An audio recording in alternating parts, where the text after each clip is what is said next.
you know what to expect before you start studying for that NCS exam or any specialty exam, you will be already 3 steps ahead of everyone.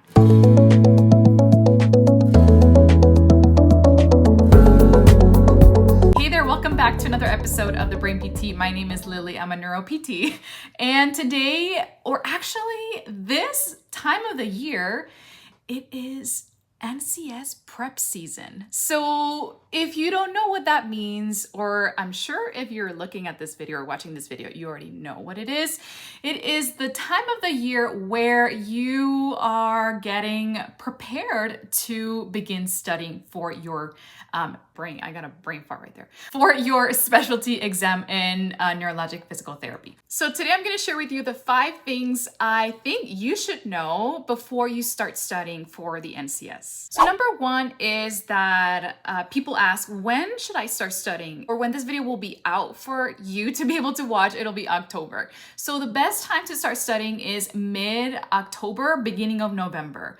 Now, some people say, no, that's too late, but in reality, you know, this is the ideal or the suggested time that I recommend based on what I've seen from my other peers as well. Just because when you're getting closer to the NCS exam, this will happen if you start studying July or October or November. You feel like, oh my gosh, like there's so much things I still need to study, or there's so much things I still need to go over, and there's so much things I don't feel comfortable, like confident, or I forgot all these scores of the outcome measures. Like you won't feel prepared 100%. That's a reality. You won't. So you just got to choose a time to start. Choose a day, put it on your calendar. This day I'm going to start studying, and that'll be your day. So I think I did it like around October 20. I remember it was close to Halloween. And that's where I started studying. Again, this is my own experience. If you feel more comfortable starting earlier, like you already started September, etc., that is good. You're going at your own pace, but in the end you will choose whatever it's better for you, and you just gotta be prepared for the feeling of I don't feel 100% ready for this exam, and that is normal. Everyone went through that feeling, so don't worry. You will have enough time. You'll have plenty of time. So the second thing that you need to know before you start prepping is if someone else shared their study schedule, or like how many days they spent on this topic, how many days in this topic, you should take that as an idea, but you should not make that your own, because you know what topics you're strong at, which are the topics that you're weak at. Like in my case, I was very weak in the spinal cord injury topic. I felt that was a really hard topic for me. Vestibular, it was really hard for me. So I decided to spend more time to give myself a peace of mind that I'm actually going through it slowly and you know, without a rush. And I knew the topics that I needed to not spend so much time, like, you know, stroke or like ALS, or things that I was already a little familiar with. So that is my recommendation. Use those study schedules that your friends can share or have shared, but just take it as your own and create your own schedule. Now, if you don't know how to create your own schedule, don't worry, that will be a part of an NCS video that I'm going to have for you in the future. So the third thing you have to know before you start studying is that when it's the day of studying, you might feel, or you might encounter yourself feeling some sort of, I just feel like lost. I don't know what to start, like what part of neuroanatomy do I start?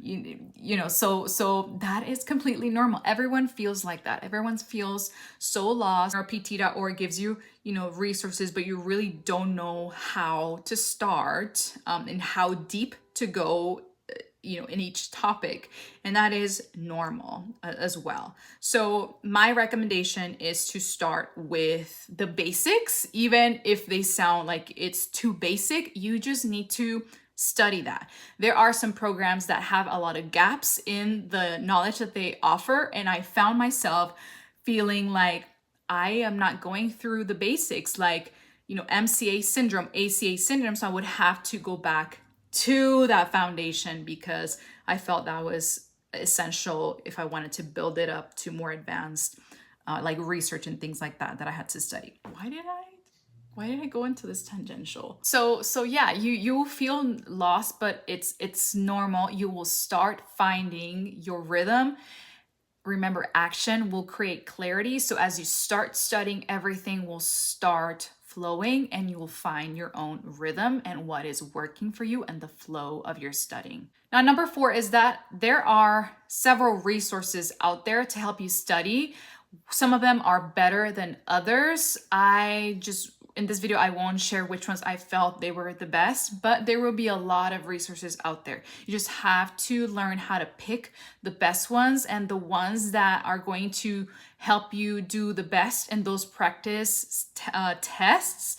And remember, when they say you need to review articles, don't worry, you don't have to memorize articles. When they say you need to read all the articles, yeah, so you might need to read some articles to be able to fill the gaps in your knowledge. But you don't have to memorize how many participants, like what were the statistical results of the study, or, know all the articles from front to end, etc., etc. Not really. You just have to know the takeaways from the articles. Like, for example, there's an article on unilateral neglect. So you need to know what's the takeaway of that article. There are some very famous articles out there like the Stumps trial. In that particular article, well, probably since it's quite famous, you need to know what are the exercises, what are the hypertrophy exercises, the endurance exercises, what are the transfer recommendations, or wheelchair propulsion. So, the big takeaways of the articles. So no, you don't need to memorize 1,000 articles. I'm here to tell you. So the last one is, remember that the exam, any specialty exam, is a mental game. It's a mental endurance game. You will be sitting for about 7 hours, 6 hours, and just going at it. So it is important for you to train yourself to train your brain to be able to tolerate this amount of time sitting and, thinking. So every time you study, from the day that you start studying, I want you to start increasing your endurance time to be able to feel more comfortable on each section you do for the test. Just because it's a lot of time as any endurance race, as you progress the race, you get more fatigued. So your brain also does that. So I need you from day one, the moment that you start studying, you want to progressively, develop that endurance. When you're taking practice tests, I need you to mimic the same testing environment. No noise, no distractions, maybe in a room, lock yourself, don't have any access to water, to nothing, just mimic the exam environment. So that is part of the mental game from the exam. The other part of the mental game is, how the questions are presented. So each question has all the options that sound like they're correct. You gotta be prepared for that. But when someone creates an exam, there are 2 or 1 answer that is called the distractor. It's just distracting you, sounding a little fancy, etc., but it's just distracting you. You can eliminate that. You will know which one you can eliminate, but then you're left with other answers that might sound very, that they're correct.